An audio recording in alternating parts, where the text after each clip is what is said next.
Hi everyone, my name is Amber and I am a third year second grade teacher, and welcome back to my channel. I started this channel a few years ago whenever I was a first year fifth grade teacher, so quite a few things have changed. Last year I taught second grade at a new school, and this year I'm at the same school teaching second grade again. So I thought, what better way to jump back into this channel than with a classroom tour? So today I am going to be bringing you along and showing you my second grade classroom. So without further ado, let's get into my classroom. So welcome to my second grade classroom. This is a general overview of what my classroom looks like when you first walk in, before I dive deeper into the individual parts of my classroom. Huge shout out to my family and friends for helping me set up my classroom and helping me make it what it is today. So when you first walk into the right, you have the sink area. This is where I have a few hand washing signs, our school rules, and I'm done now what sign, and then some really great cabinet storage underneath for cleaning supplies, board games, construction paper, etc. On top of the counter, we have some student book bins, a completed work basket and take-home folder basket, student mailboxes, and an iReady chart to keep track of their minutes. Moving over to our closet door, this is where we post our classroom jobs for each student. And then moving over to this side, we have our growth mindset poster and some anchor charts for content. So this is where we have our science and social studies anchor charts along with ELA. And then this is where students keep all of their workbooks and some more book bins. So they put all of their workbooks here instead of their desks. And this cart to the side allows them to get any materials they may need, such as a fast finishers if they finish their work early, or a dry erase sleeve if they need one for their center work, or even some blank paper. And then right next to that is my amazing co-teacher's desk. So the whiteboard behind her desk is where we post our class and special schedule, and this right here is some feelings dots. So students can grab anxiety if they're feeling a little nervous about the day, and then afterwards they can hold on to love if they need some extra love for the day. The next section of our room is our laptop area and printer and our amazing sound wall. So we got these sound wall cards that show how students produce the sounds with their mouths. And then this right here is our phonics cart, which provides a lot of great manipulatives to be utilized during small groups time and centers for really great phonics instruction. So this brings us to one of my favorite spots in our classroom, which is our calm down corner. So we have our calm down tent, and on the wall posted next to our tent, we have some mindfulness strategies that we share and utilize during our morning meeting time. And then my co-teacher brought this into our classroom. It's a tool that students apply pressure to in order to move the ink inside and help regulate their bodies. And then inside our tent, my co-teacher also created this feelings check-in and coping tools choice board. So students move the feelings that they're currently feeling, choose a coping strategy to get them in a better headspace and get them ready to learn. And on the other side of our tent, we have a selection of social emotional learning stories that students can read while they're visiting our corner, and just some motivational posters to get them back in that positive mindset. And that brings us to my desk area up next.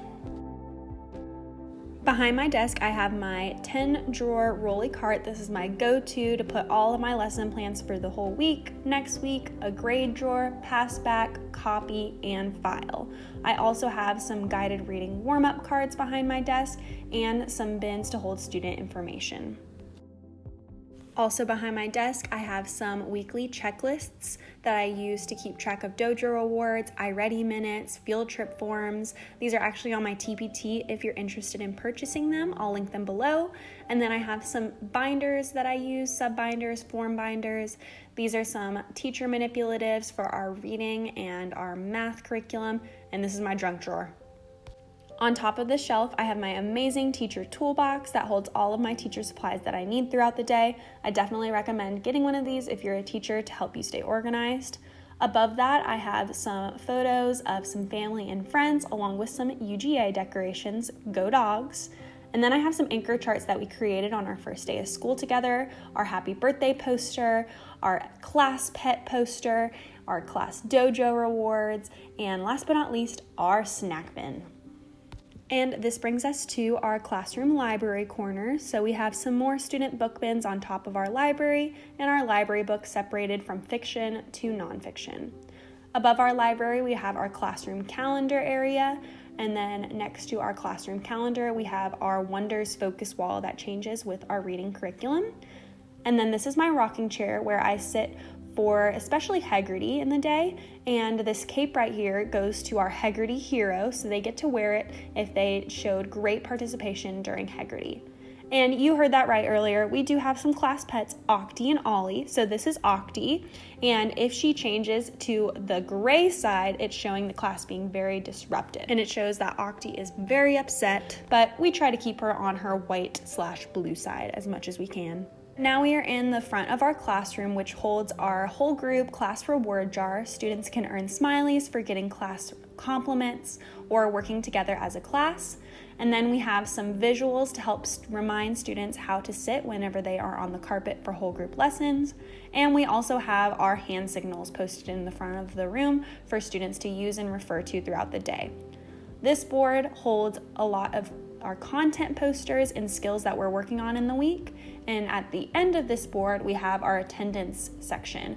So whenever students enter the classroom in the morning, they'll grab their student number, move it up to I am here to show us that they are here for the day. Up next, we have our math bulletin board, which is home to most of our math anchor charts that we use throughout our math units, and a top tiger anchor chart, which reminds them to show their best behavior. And then underneath this front table, we have some student manipulatives like clipboards and headphones they can use. On top of our front table is where we keep our math and reading centers and small group supplies. I've recently created these phonics practice mats that I've been utilizing during my reading small group time. It gets the students really engaged in their phonics practice, and it directly aligns with the 95 core phonics routines. So if you use that program or want some more resources for your reading small groups, I will link them from my TPT down below. We arrange our student desks into groups, so each group gets their own group basket that holds some community supplies for them and some hand sanitizer to keep them as healthy as can be. And on some students' desks, we have some visual reminders for them to refer to throughout the day and a visual schedule that my co-teacher created. I also wanted to show you guys what our classroom normally looks like throughout the day. So we have lamps on, lights, and a big window for some natural lighting. This provides a great calming space for our students to learn in. And that brings us to the end of my second grade classroom tour. Thank you guys so much for watching. I hope you guys enjoyed it. Be sure to like, subscribe, and comment if you guys have any questions. See you in my next video.